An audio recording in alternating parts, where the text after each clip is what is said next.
Palestine, no problem. I understand. Don't say to the river to the sea. That is a direct call for military action to eviscerate a people from the nation of the world, and that is not what we want. The second solution is either the Arab states assimilate the Palestinians into their territories and give them freedom. I think it's the easier of the option of the two. They literally receive liberty, they receive education and a future. We have a direct model of this working in Sweden, Germany, and other Western and Eastern European nations who have assimilated millions, not thousands, millions of Syrian and Afghani refugees, and now they're thriving. They live well. They go to university. They're enjoying their culture and country. And because of the small number of Palestinians being only around 7 to 5 million, somewhere around there, it's something that's very easy to do. And if you don't want to move them to Western, Saudi can cut a check and give them another nation and drop 100 billion. It only takes Israel was founded with $100 billion. And then as time goes on, each nation just gives them a couple billion every year. So it's possible to build a nation and just give it to the Palestinians, and then you can have liberty that way. So there's multiple solutions. But the idea that this blood feud, the idea that this blood feud is just going to continue forever, I don't wish that upon anybody. If I was a Gaza citizen and my children was killed, and I was holding the dead body of my mother, or my father, or my child in my hand, I'll be joining ISIS too. So I can't judge them. I can't judge people who've lost their entire families becoming militant soldiers. I can't judge them. Terrorism is something that's created. It's not just a sporadic thing. It's something that's actually created by suffering. That's what I have to say. Long live Israel, and liberty to the Palestinians. Not destruction to Israel. Liberty, freedom, and a real future. That's what I have to say, my brother. And thank you. You can respond. I was going to say thank you for being a good dance partner, because this is a very tense conversation, as you can see with the individual that's suffering just over here. He's brave because he knows. Can he knows? No, I asked serious questions. Don't deal with your psychological white guilt. That's your problem, not mine. That's your problem, not mine. I mean, that's a starting concept. Yeah, it's drinking. There's no point. I'm not trying to say Israel was never inhabited by Jews at all. He's an idiot. Can I respond? You said the Lithuanians. Can I respond? The Lithuanians follow Moses to the desert. I'm sorry, you go, bro. I'm sorry. The Lithuanians. I can't. The Estonian follow Moses to the desert. That's not white guilt. I welcome Sam's sympathetic comments towards the Palestinian plight in courts, and I want to echo his words about the killing of civilians on both sides. Right.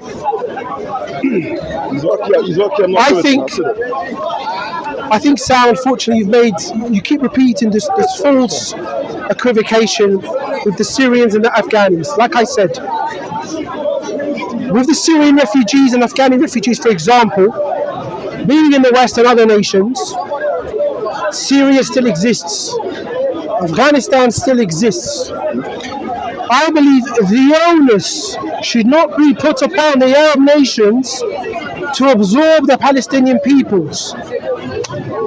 This is an international problem created by the international community. It should not be sat upon only the Arab nations to resolve this issue. So do you support all of them assimilating Palestinians? You're saying that Arabs... Do you support the entire international community worldwide assimilating Palestinians? No. What I'm saying is, if you are saying because of the situations and the death and basically the dire situation the Palestinians find themselves in, then by default, the Palestinians should be absorbed into the Arab nations. Why are you not here standing saying, with the atrocities being met against the Israelis for the last, since 48, why don't the Israelis depart?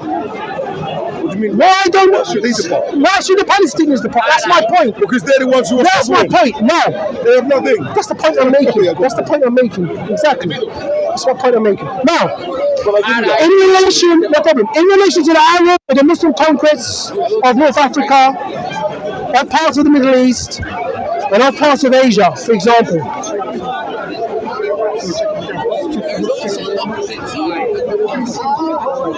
I want to quote this. Thank you for maintaining your cordiality. Oh, of course, with you, Sam, no problem. No, I'm sorry for... No, I get it. I want to quote...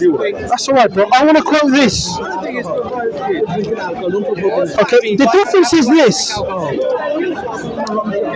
The difference is, for example, Constantinople. Somewhere where talks happen. When the Sultan Mehmed entered Constantinople and conquered Constantinople, he gave freedom of religion, freedom of movement to the inhabitants, them being Christian, Greek, or Jews, or alike, or whatnot. Okay, they were not forcibly removed from their homes. Yeah, we don't support that. No problem. Unfortunately, the time when some Greeks left what is now modern-day Turkey is after the Turkish-Greek War in 1924, where there was an agreement between the international community, but namely Greece themselves, namely the Republic of Turkey themselves, where there was a population exchange of the Turks of the Greeks to Greece and Turks from Greece to Turkey. Okay, it was a population exchange like with India and Pakistan after the British Raj. Okay, that was not the situation in Israel. It was completely different. Completely different. When my ancestors came into Morocco, the Berbers, the Amazigh, did not flee to Spain or south to Mauritania or to anywhere. They stood put. They fought a ferocious war, 3 major wars. One of the longest conquests that the Muslims took was of North Africa. But they stayed, they kept their land, and they eventually assimilated. There was no Gaza West Bank, there was no nothing. You Berbers and Amazigh have to stay in Tangiers or Marrakesh. Marrakesh didn't exist. That's a Marrakesh only. Or you can only stay here, or you can only stay in Fes, or you can only stay in modern-day Casablanca. They didn't do that. They stayed in their lands as a population. So there's a difference. You can't equate that to that. Thirdly, let me finish. Thirdly, you said Islamic wars conquering land. Yes. Yes. You said a Saracen curved sword. If that's the case, shout Allah Akbar, then it is okay. You said this. Tell me your mics. You said this. You said this. Okay. I believe Sam's understanding of the creation and the existence of Israel is solely from a biblical religious point of view. You're hypocrites. You point the finger at me, but yet you look at your own scripture to justify the state of Israel. Do you? Yes, you do.